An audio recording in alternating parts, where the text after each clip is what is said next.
have this white van. Not a creepy Silence of the Lambs kind of van.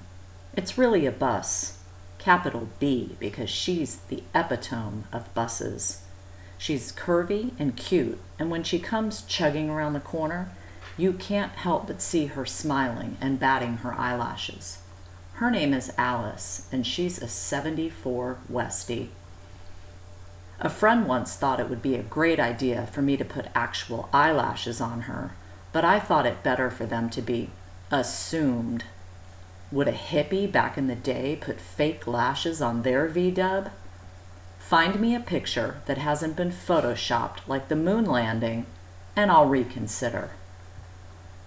In 2011, I had a wild hair experience, neither the first nor the last. I said to myself, I wonder if I can find a VW bus. You know, like the one Mom and Dad shoved me and Sis into in the back in the 70s and drove us across the steaming hot desert in August. And we held the back window open with our feet? Yeah, one like that. But this time, I'll be driving. Enter eBay. I searched and then, parked and hidden away in an old barn in Bozeman, Montana, I found her. I was too afraid to bid, so I just watched and waited. Lo, the bidding ended, and she was still there. I messaged the person listing her and struck a sidebar deal. And a few weeks later, I was setting up a long-haul vehicle transfer and had her shipped to Atlanta. Shortly after her arrival, me, Alice, and my pup went camping. Alice was stocked up, except for a fan. It was a hot, humid, late July weekend in Georgia on Lake Lanier with an army of mosquitoes ready for battle. And I couldn't close the windows or doors because I would suffocate, and then the authorities would be dragging a middle-aged nutcase out of the woods. Suffice it to say, I lasted one night and went home. I was newly single at the time and playing the online dating game.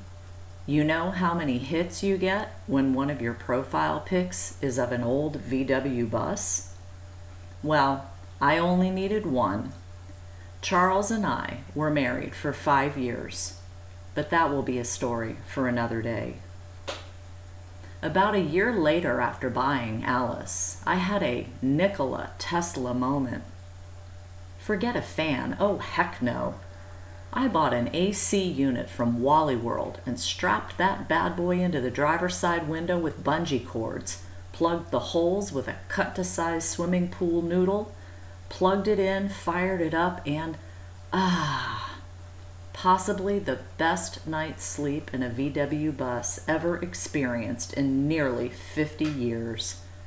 To say that Alice is quite the looker at my campsite is an understatement. In 2013, Charles and I packed up and moved from Georgia to New Mexico. We were desert Southwest people at heart, and it didn't take us long to find the road less traveled. I did have to get Alice tuned up after our first outing because I couldn't figure out why she was choking up hills, besides the fact that VWs choke up hills. It dawned on me that the 7,000 plus foot elevation was just a little different than Georgia. We got a little more torque out of her afterwards, but we're friendly hippies. We always pull over for those fine folks cruising the back roads in their Beamers. After our first year in New Mexico, we found our Eden. It's called Pilar and rests between Embudo and Taos off Route 570. The road winds and bends along the lower Rio Grande Gorge. The scenery is amazing, and it was an OMG moment at first sight. Besides camping next to the river, the best part is the dirt road that climbs up out of the gorge over to Carson. It's first gear all the way up, and if a car is coming the other way, Well, let's just say it's nerve-wracking at a few turns with a car coming the other way when you're driving uphill on a dirt road in first gear. But Alice is a trooper, and even without the Combi suspension, she always handled it like a pro.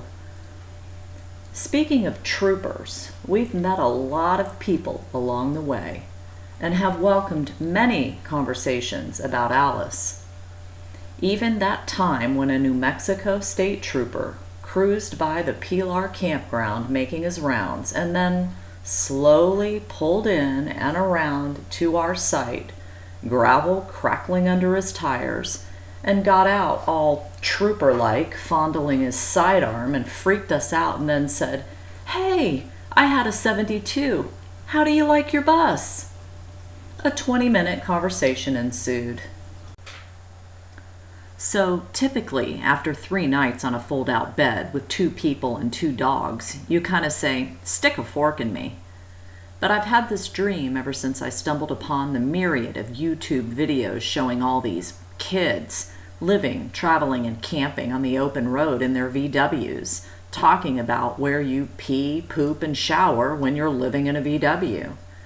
I think I could do it. I mean, I don't know how to rub 2 sticks together to make a fire, but I did see this Prepper episode once where a guy filled a baggie with water and made it into a balloon and reflected the sun off it to heat up tinder, and poof, fire. So I just need a 100-count box of baggies, because that is probably how many it will take me to start one fire with a baggie full of water. But I digress, because I still need to figure out how I will fund my adventure of living in my bus down by the river.